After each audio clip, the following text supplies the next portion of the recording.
Gold, trusted gold buyers. మీరు తాకట్టు పెట్టిన బంగారాన్ని విడిపించి ఈ రోజు ఉన్న మార్కెట్ ధరకు కొనబడను.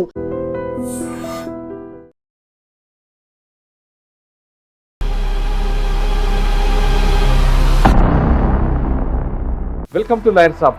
పేట్ బషీరాబాద్ పోలీస్ స్టేషన్లో బండి భగీరథపై పోక్సో కేసు నమోదైంది. అరెస్ట్ చేశారు, చర్లపల్లి జైలు పంపించారు.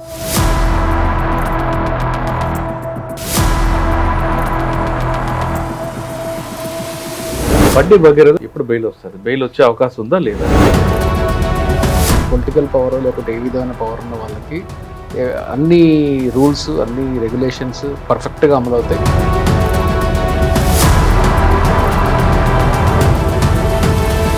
పుస్తకాల్లో అందరికి ఒకేలాగా ఉంది, రాజ్యాంగంలో ఒకేలాగా ఉంది. సాధారణంగా ఇటువంటి కేసుల్లో ముందు ఎక్యూజర్ పట్టుకున్నారు అనుకోండి, అంటే ముందు మెడికల్ చెకప్ ఇవన్నీ చేస్తారు. అవును, అది ఏ విధంగా చేస్తారు? మెడికల్ చెకప్ ఏం చేస్తారంటే జనరల్ గా అతను ఫిట్నెస్ ఉందా లేదా, ఏదైనా ఆల్కహాల్ ఏదైనా తీసుకున్నాడు, ఇంటాక్సికేటెడ్ స్టేట్ లో ఉన్నాడు,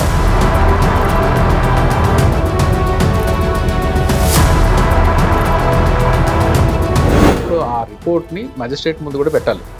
మ్యాజిస్ట్రేట్ ముందు పెట్టినప్పుడు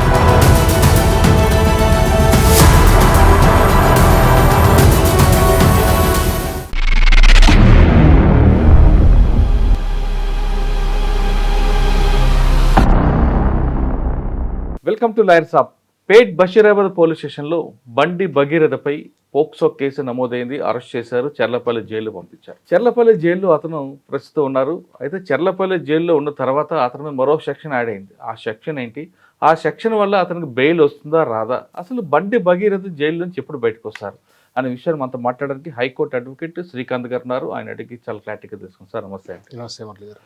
పోక్సో కేసు బండి భగీరథ సార్, పోక్సో కేసులో బండి భగీరథ కాసేపు పక్కన పెడితే వేరే వ్యక్తిని తీసుకొస్తే ఎలాగ ఇన్వెస్టిగేషన్ చేస్తారు, ఎంతసేపు చేస్తారు, ఎప్పుడులో పంపాల్సి వస్తుంది, అంటే అతను మేజరా మైనరా రెండు విషయాలు తీసుకుంటారు. తర్వాత ఇందులోనే పొటెన్షియల్ టెస్ట్ చేయాలనేది ఒకటి చెప్తారు, అది ఉందా లేదా? దీని మీద ఫస్ట్ క్లారిటీ ఉంది.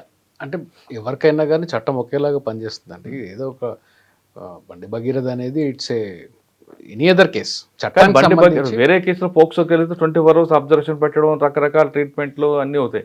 కానీ ఈయనకి మాత్రం 5 గంటల్లోనే పంపించారు. అంటే ఇప్పుడు మనము దేశం మొత్తంలో పొలిటికల్ పవర్ లేకపోతే ఏ విధమైన పవర్ ఉన్న వాళ్ళకి అన్ని రూల్స్ అన్ని రెగ్యులేషన్స్ పర్ఫెక్ట్గా అమలవుతాయి. ఒక్కోసారి కొంచెం వాళ్ళకి ఫేవరబుల్గా కూడా అమలవుతాయని చెప్పడానికి మన దేశంలో పెద్ద సీక్రెట్ ఏం కాదు.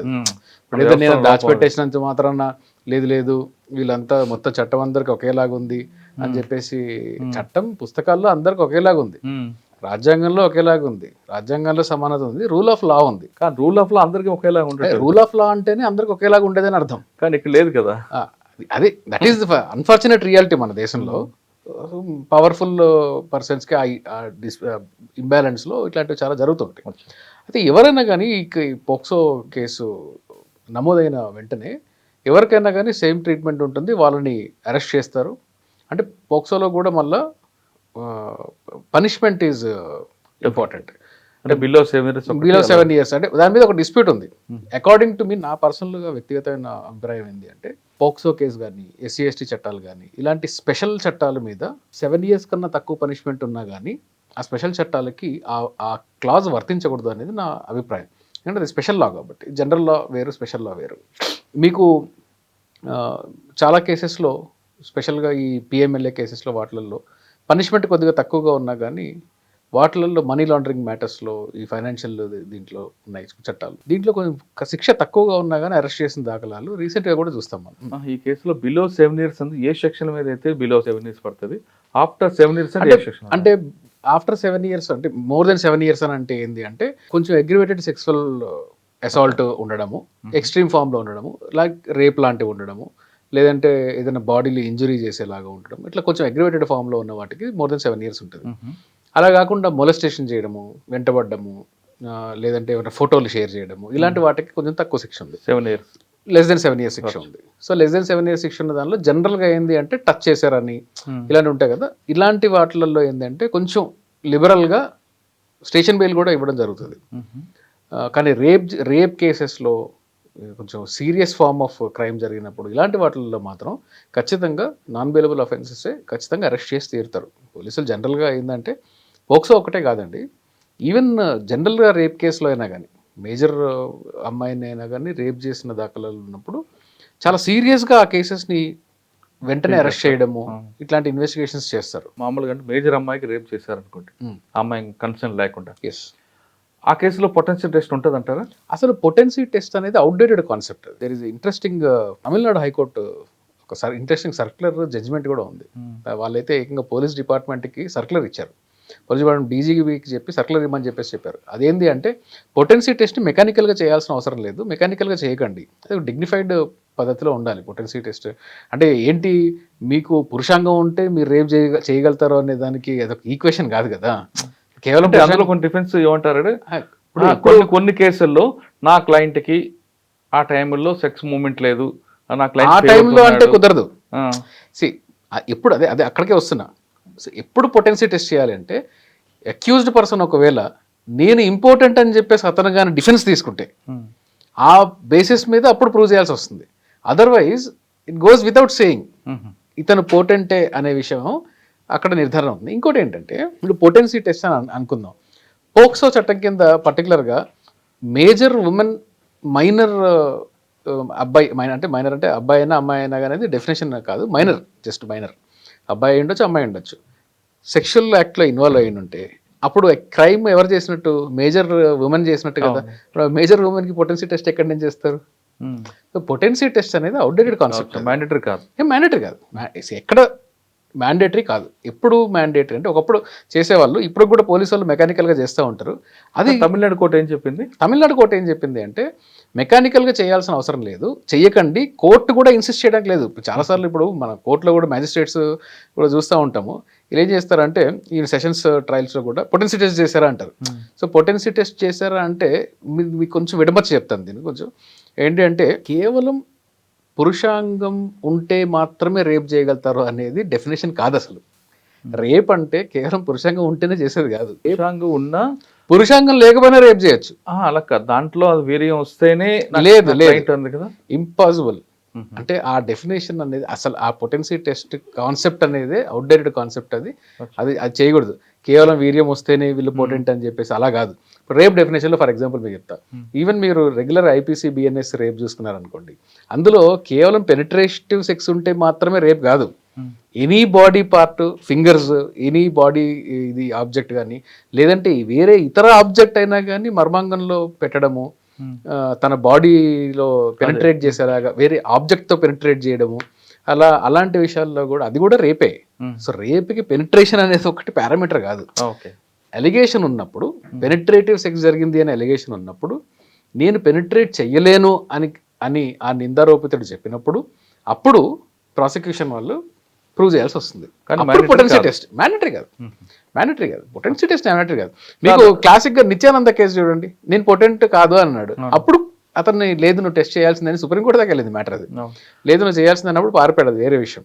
సాధారణంగా ఇటువంటి కేసుల్లో ముందు ఎక్యూజర్ పట్టుకున్నారు అనుకోండి, అంటే ముందు మెడికల్ చెకప్ అన్నీ చేస్తారు కదా. అవును, అది ఏ విధంగా చేస్తారు? మెడికల్ చెకప్ ఏం చేస్తారంటే జనరల్గా అతను ఫిట్నెస్ ఉందా లేదా, ఏదైనా ఆల్కహాల్ అయినా తీసుకున్నాడా, ఇంటాక్సికేటెడ్ స్టేట్లో ఉన్నాడా, ఇతను రిమాండ్ చేస్తే ఏమన్నా ఇబ్బందులు ఉన్నాయా, లేకుంటే హాస్పిటల్కి పంపించాలా అనేది ఒక నిర్ధారణ, మ్యాండేటరీ నిర్ధారణ. అతని హెల్త్ ఫిట్నెస్ నిర్ధారణ చేసుకున్న తర్వాత అప్పుడు ఆ రిపోర్ట్ని మ్యాజిస్ట్రేట్ ముందు కూడా పెట్టాలి. మ్యాజిస్ట్రేట్ ముందు పెట్టినప్పుడు మ్యాజిస్ట్రేట్ అడుగుతారు. అంటే ఆ రిపోర్ట్స్ కూడా చూసిన తర్వాత మ్యాజిస్ట్రేట్ అడగాలి లెక్క ప్రకారం. అది జనరల్గా జరగదు. అన్ఫార్చునేట్లీ మ్యాజిస్ట్రేట్ కూడా పెద్దగా ఫాలో గారు దీన్ని. ఏంటంటే ఆ అక్యూజ్ని కూడా ఎగ్జామిన్ చేయాలి.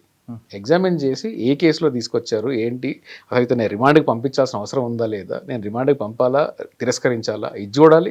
అట్లాగే అక్యూజ్డ్తో కూడా మాట్లాడి నేను ఎక్కడి నుంచి తీసుకొచ్చారు, నీతో ఏమన్నా మిస్బిహేవ్ చేశారా లేదా, నీకు ఏమన్నా డౌట్స్ ఉన్నాయా, నీకు ఏదైనా ఒక చిన్న క్వశ్చనర్ కూడా అడగాలి. ఇవి అడిగిన తర్వాత రిమాండ్కి పంపిస్తూ ఉంటారు. This is the procedure. Remand కన్నా ముందు అంటే మేజిస్ట్రేట్ గారి కన్నా ముందు పోలీస్ స్టేషన్ లో ఏం ఎంక్వైరీ చేస్తారు? ఒకవేళ రేప్ జరిగింది అనుకోండి, రేప్ కన్నా ముందు ఈయన తాగిన కండిషన్లో డ్రగ్స్ తీసుకున్నాడు అది కూడా ఎస్టాబ్లిష్ చేయాలంటే అది ఇప్పుడు అడుగుతారా, లేదు ట్రయల్ అప్పుడు చూసుకుంటారా? లేదు, అంటే మీకు ఎవిడెన్స్ను సెక్యూర్ చేయాల్సిన పోలీసు ఉంది కాబట్టి ఎవిడెన్స్ ఎప్పుడు సెక్యూర్ చేయాలి?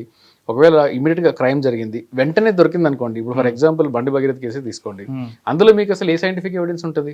లేదు, ఎప్పుడో జరిగింది, అప్పటికే నెలలు దాటేసింది, నెలలకు ముందు జరిగింది. ఆ నెలల ముందు జరిగిన దగ్గర ప్లేస్ ఆఫ్ అఫెన్స్ ఏంటి, ఇది పోక్సో కేసులో ఏంటంటే పర్టికులర్గా విక్టిమ్ టెస్టిమోనీ అనేది ఇంపార్టెంట్. విక్టిమ్ చెప్తే ఎస్ ఈ వ్యక్తి వచ్చి నాతో ఇలా సెక్షువల్గా ఇలా బిహేవ్ చేశాడు అని చెప్తే నేను ఒప్పుకున్నాను నేను ఒప్పుకొనే చేశానని చెప్పినా కానీ విక్టిమ్తో ఒకవేళ మేజర్ పర్సన్ కానీ ఈ మైనర్తో సెక్షువల్ యాక్ట్ చేసినంటే ఖచ్చితంగా శిక్షార్హుడు. దానికి ఎలాంటి దానికి ఏది లేదు, సాక్ష్యం అంటే ఎక్కడ ప్రూవ్ చేయలేదు దాన్ని. జరిగింది విక్టిమ్ టెస్టిమనీ పారామీటర్. అయితే విక్టిమ్ టెస్టిమనీ ఎప్పుడు పారామీటర్ కాకుండా ఉంటుంది అంటే తనని క్రాస్ ఎగ్జామిన్ చేసే టైంలో విక్టిమ్ని క్రాస్ ఎగ్జామిన్ ఎలా చేయాలనే దానికి కూడా మనకు పోక్సో యాక్ట్లో దానికి రూల్స్ ఉంటాయి. ఎట్లా అంటే అట్లా ఓపెన్ కోర్టులో చేయడానికి లేదు అది. సో ఆ రూల్స్ ప్రకారం చేసినప్పుడు ఈ విక్టిమ్ని మనం రిలై అవ్వాల్సిన అవసరం లేదు.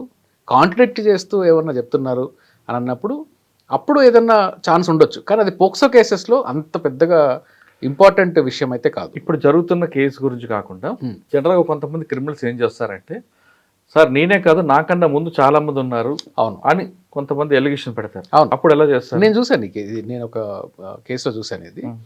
అయితే అతను చెప్పింది ఏంటి అంటే, ఒక ప్రెగ్నెన్సీ అబార్షన్ జరుగుతుంది. నేను చూసిన కేసులో అబార్షన్ జరుగుతుంది. అబార్షన్ చేసిన టైంలో ఈ పలానా విమెన్ వాళ్ళ మదర్కి తెలిసి, ఇక్కడ మేజర్ తను మదర్కి తెలిసి ఏంటి ఎక్కడ చేసుకున్నావు ఏంటి అనే మెడికల్ రికార్డ్స్ అలాంటివన్నీ తీసిన తర్వాత అప్పుడు కేసులు పెట్టిన తర్వాత అక్యూజ్డ్ ఈ ప్రెగ్నెన్సీ నా వల్ల వచ్చింది కాదు, నాకన్నా ముందు ఇంకో అదే తనకి వేరే మల్టిపుల్ అఫైర్స్ ఉన్నాయి ఇది ఉన్నాయని చెప్పేసి డిఫెన్స్ తీసుకున్నారు. అయితే అందులో ఒకవేళ మనకు సెక్యూర్ చేసే విధంగా ఏదైనా ఎవిడెన్సెస్ ఉంటే వెంటనే తీసుకోవాలి. ఈ పర్టికులర్ కేసులో ఏంటంటే మనకు అట్లాంటివి ఏమి ఉండవు. సో ఎవరిని అక్యూజ్డ్ పర్సన్ని కూర్చోబెట్టి బండి భగీరథైనా ఇంకే భగీరథైనా కానీ కూర్చోబెట్టి పోలీస్ స్టేషన్ ఎంక్వైరీ చేయాలి. ఆ ఎంక్వైరీలో మీకు తెలియదు ఏం కాదు మురళి గారు, ఎంక్వైరీలో హార్ష్ పద్ధతుల్లో అట్లా చేయడానికి లేదు. ప్రశ్న అడగాలి, సమాధానం చెప్పింది రాసుకోవాలి అంతే. స్టార్టింగ్ ఆఫ్ అవర్ టాక్లో మనం అనుకున్నాం కదా పవర్ఫుల్ వాళ్ళకి ఎలా పనిచేస్తుంది, ఇవన్నీ కరెక్ట్గా పనిచేస్తాయి పవర్ఫుల్ వాళ్ళకి. పవర్ లేని వాళ్ళకి ఏంటి అంటే పోలీసు భాష ధోరణి ఇవన్నీ మారుతాయి, అడిగే విధానం మారుతుంది, కూర్చోబెట్టి కూడా అడగరు, కట్టేసి అడిగిన కింద కూర్చోబెడతారు. ఇలాంటి డిఫరెన్సెస్ చాలా ఉంటాయి. సో ఇది కాకుండా ఈ ఆపర్చునిటీలో ఒక చాలా సీరియస్ అంశం ఏంటంటే పోక్సో చట్టం మీద అవగాహన తెలుసుకోవడం చాలా అవసరం జనరల్ పబ్లిక్కి కూడా. ఈ పర్టికులర్ కేసులో నేను నిజంగా ఆశ్చర్యపోయా. ఆ కంప్లైంట్ కోర్టులో వాదనలో చేసేటప్పుడు కంప్లైంట్ చదివి వినిపించారు కాబట్టి నేను చూడలేదు. యాజ్ అ మ్యాటర్ ఆఫ్ అంటే మనకు డిజిటల్ మీడియాలో అంతా ఎఫ్ఐఆర్ అంతా ఉంది అని చెప్పినా కానీ నేను అది ఆ విక్టిమ్కి ఇచ్చిన రెస్పెక్ట్ ప్లస్ పోక్సో కేసులో ఉండే సెన్సిబిలిటీస్ నాకు తెలుసు కాబట్టి నేను ఆ ఎఫ్ఐఆర్ చదవలేదు. ఆర్గ్యుమెంట్స్లో విన్నాను. ఆర్గ్యుమెంట్స్లో విన్నదాన్ని బట్టి నాకు అర్థమైన విషయము సోషల్ మీడియాలో ప్రెస్లో వచ్చిన దాంట్లో చాలా మీడియా ఛానల్స్ చేసిన దాంట్లో వచ్చిన విషయంలో చాలా సీరియస్ కన్సర్న్ నాకు ఉంది మురళి గారు. దీనిలో పోక్సో కేసు జరిగింది, ఒక మైనర్ అమ్మాయి ఉంది, ఒక భగీరథ సమ్ ఎక్స్పర్సన్ ఉన్నాడు. వీళ్ళిద్దరి మధ్యలో రాయబారం నడిపే ప్రయత్నం చేశారు కొంతమంది. దౌర్భాగ్యం. ఈ రాయబారం చేయడం ఏంటి అసలు? క్రైమ్. అది ఏ క్రైమ్ అయినా కానీ రాయబారం చేయడానికి వీల్లేదు, కాగ్నిజబుల్ అఫెన్స్. కదా ఇది నంబర్ 1. ఈ రాయబారం చేసిన వాళ్ళ మీద ఇంతవరకు కేసులు పెట్టకపోవడం అనేది నాకు ఇంకా ఆశ్చర్యాన్ని కలిగిస్తుంది. ఎందుకు చట్టంలో అదే అక్కడికే పట్టడం ఇంట్లో చేయొచ్చు కదండి, కదవ పట్టించడము జనరల్ ఐపీఎస్ ఆఫెన్స్ ఉంటుంది. అయితే పోక్సో కేసులో ఏంటి అంటే మీకు సెక్షన్ 19 అండ్ 21 ఈ రెండిట్లో స్పిరిట్ చూస్తే ఏముంటుందంటే పోక్సో కేసు జరిగింది అంటే ఒక పోక్సో అఫెన్స్ జరిగింది, సెక్షువల్ అఫెన్స్ ఒక మైనర్ మీద జరిగింది, ఇలాంటి ఇన్ఫర్మేషన్ నాకు వచ్చింది అనుకోండి, ఫస్ట్ అది జరుగుండొచ్చు జరుగుండకపోవచ్చు, కానీ జరిగే ఆస్కారం ఉంది అని నాకు అనిపించిన, జరిగింది అనే విషయం నాకు తెలిసిన ముందు నేను ఖచ్చితంగా పోలీసు వాళ్ళకి లేదంటే women and child welfare department ఆ డెసిగ్నేటెడ్ బోర్డుకి నేను ఇన్ఫామ్ చేయాలి. ఇన్ఫామ్ చేయని పక్షంలో నా మీద కూడా శిక్ష ఉంటుంది.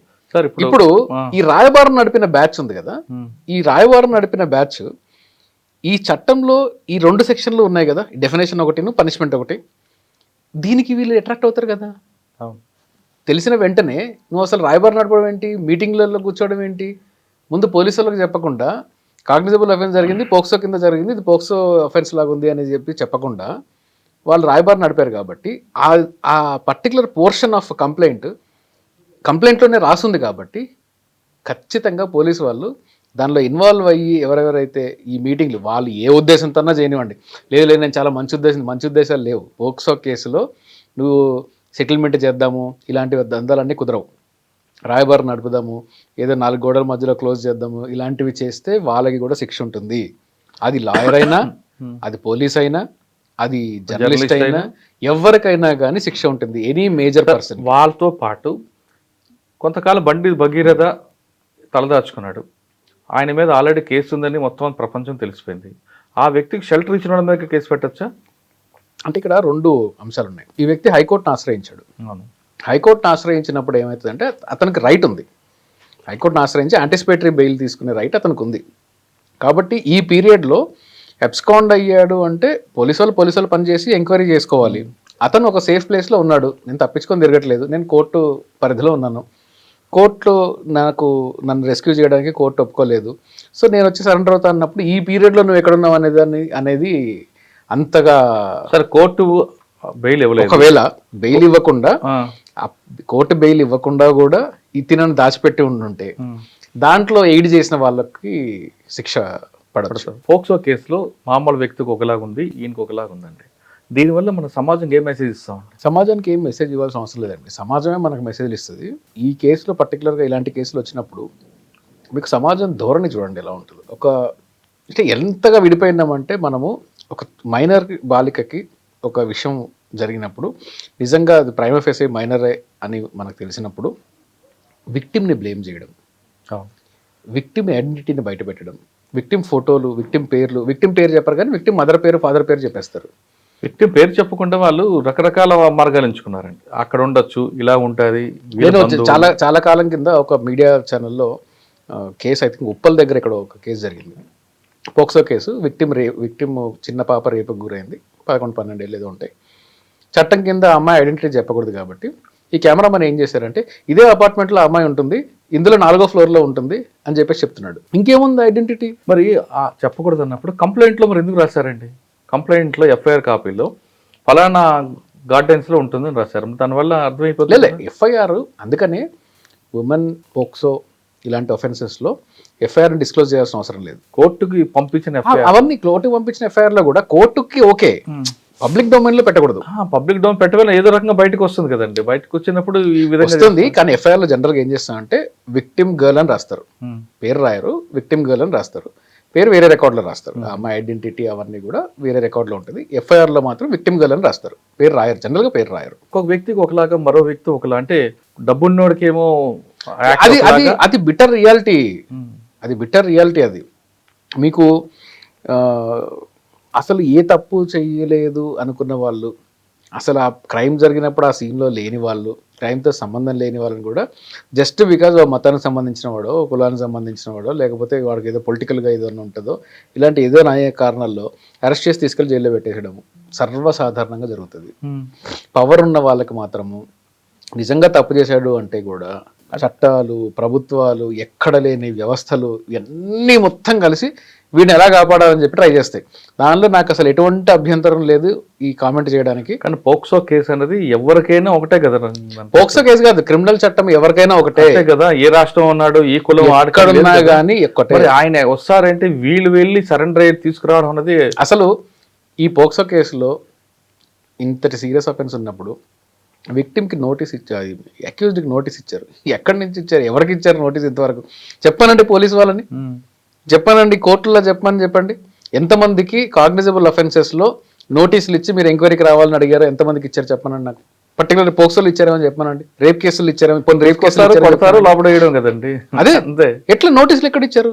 ఈయనకు నోటీస్ ఎందుకు ఇచ్చారు అసలు? ఆ నోటీస్కి మళ్ళీ రిప్లై ఒకటి, అది మెయిల్ ద్వారా. ఏది అంత డ్రామా లాగా లేదు. అది ఎట్లా ఉందంటే నా కామన్ సెన్స్కి ఎలా ఉందంటే, మేము నీకు నోటీస్ ఇస్తాము, నువ్వు నోటీస్కి 2 రోజుల తర్వాత రిప్లై ఇవ్వు, ఈ లోపుగా కోర్టులో ఏదో ఒకటి జరుగుతుంది, ఈ కోర్టు నిన్ను రెస్క్యూ చేసిందంటే ఓకే తూచి కోర్టు యాంటిసిపేటరీ ఇచ్చేసింది కాబట్టి మేము అరెస్ట్ చేయట్లేదు, ఎంక్వైరీకి పిలుస్తున్నాం అని చెప్తాం, నువ్వు ఎంక్వైరీకి వస్తావు కూర్చుంటావు. ఇంత సెట్టింగ్ లాగా ఉంది ఇది. సో నేనేం ఏ వ్యక్తిని అక్యూజ్ చేయట్లేదు నేను, కానీ అది చూసేటప్పుడు కాన్స్టిట్యూషనల్ లాలో ఒక ప్రిన్సిపల్ ఏంటి అంటే ఏ సిస్టమ్ అయినా కానీ ఫెయిర్గా ఉంది, ట్రాన్స్పరెంట్గా ఉంది అనే మాత్రమే సరిపోదు. ఫేర్గా ఉంది, ట్రాన్స్పరెంట్గా ఉంది, అలా ఉంది అనే నమ్మకాన్ని కలిగించాలి. అదే మన చేతల్లో నమ్మకాన్ని కలిగించినప్పుడు మీరు ఎంత ఫేర్నెస్ అడిగినా ఎంత చెప్పుకున్నా, మేము దేశంలో అసలు మాకన్నా కడిగిన ముత్యం ఎక్కడ లేదు అని చెప్పుకున్నా కానీ ఏం కుదరదు. అలా ఉంది అనే నమ్మకాన్ని పౌరుల్లో కలిగించాలి. ఆ పౌరుల్లో మీరు నా నమ్మకాన్ని కలిగించారా లేదా? కలిగించకపోతే మీ కడిగిన ముత్యం కాదు, అది బురదలో ఉన్న ముత్యం. అది కలిగించే బాధ్యత ఎవరిది? పోలీస్ వ్యవస్థది కలిగించాల్సిన స్టేట్ది. బండి భగీరథ వెళ్ళారు, ఎప్పుడు బెయిల్ వస్తుంది? బెయిల్ వచ్చే అవకాశం ఉందా లేదా? కోర్టులో వాదనల టైంలో చదివి వినిపించిన దాన్ని బేసిస్ని బట్టి చూస్తే పోక్సో కేసు చాలా సీరియస్గా ఉంది కాబట్టి దీంట్లో ఎంక్వైరీ చేయాల్సిన అంశాలు కూడా చాలా ఉన్నాయి కాబట్టి మోస్ట్ లైక్లీ కొంతవరకు బెయిల్ రావడం ఇబ్బందే కావచ్చు. అయితే ఆ కొంతవరకు అనేది ఏంటి అంటే out of what I have seen, నేను చూసిన దాన్ని బట్టి చూస్తే దాదాపుగా ఒక 30-40 రోజులు పట్టచ్చు.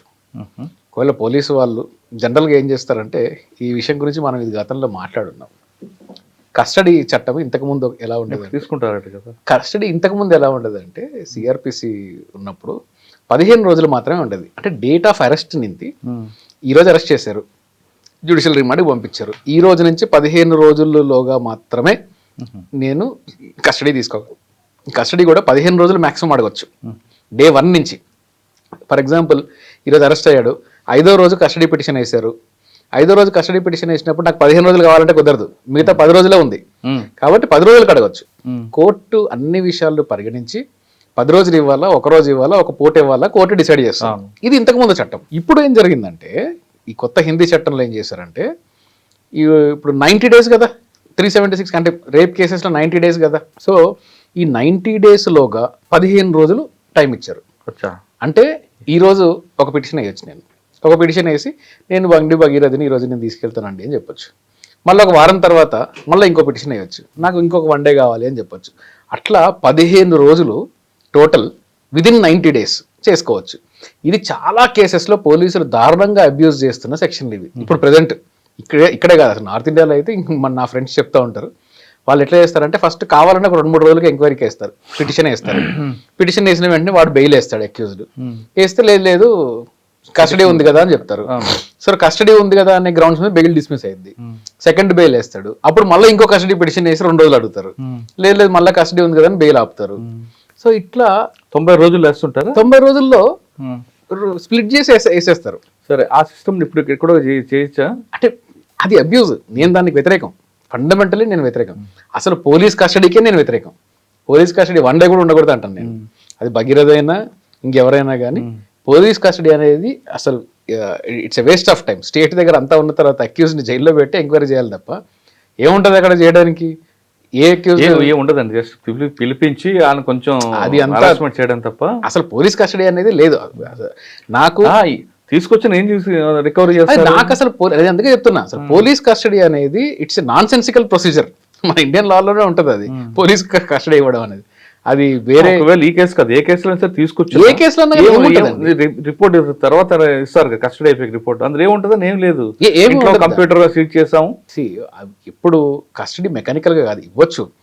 ఒకవేళ ఏదన్నా క్రైమ్ లో డిస్కవరీకి లీడ్ చేస్తే, ఫర్ ఎగ్జాంపుల్ కస్టడీకి ఇస్తారు, కస్టడీలో నేను ఒప్పుకుంటాను, అవునండి నేను వెళ్ళాను, చంపాను, రేప్ చేశాను ఏదో చెప్తాడు, అదన్నీ రేపు అడ్మిసిబులా? కోర్టు కాదు కదా. ఎప్పుడు అడ్మిసిబుల్?